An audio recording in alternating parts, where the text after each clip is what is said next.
Hindi ka maipapanalo ni Lord sa mga bagay na ayaw mo pang ibigay sa Kanya. Pansin ko lang na nung bata pa ako, bihira ako mamroblema sa kakainin ko, sa babaunin ko sa school, o kaya naman sa susuotin ko. Kasi alam ko na si Mama at si Papa naman ang bahala.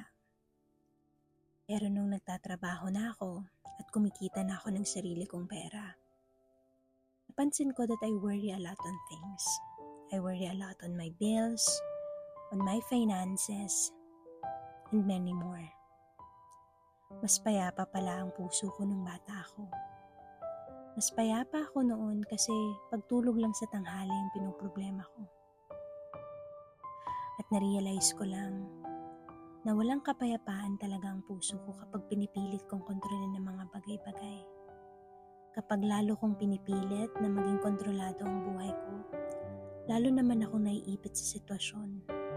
Pagod kakaisip, pagod kakahabol sa mga bagay na plinano ko sa buhay ko. Buti na lang tinuruan ako ng Diyos na magtiwala sa Kanya.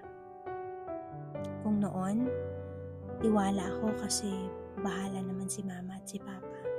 Ngayon, mas tiwala ako kasi si Lord na ang bahala. Kung naitawid ka niya noon, itatawid ka niya ulit ngayon.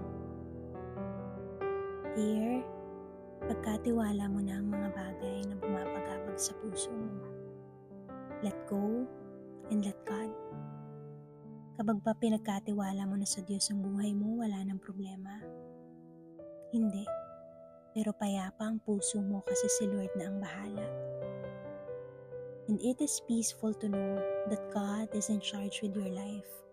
It is peaceful to know that He is in charge of your finances, of your bills, of your debts to pay, your relationship, and your entire life.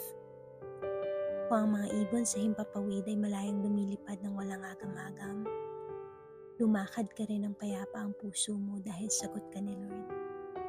Pwedeng mawala ng dalawang kamay mo, pero hindi ang tatay mo sa langit.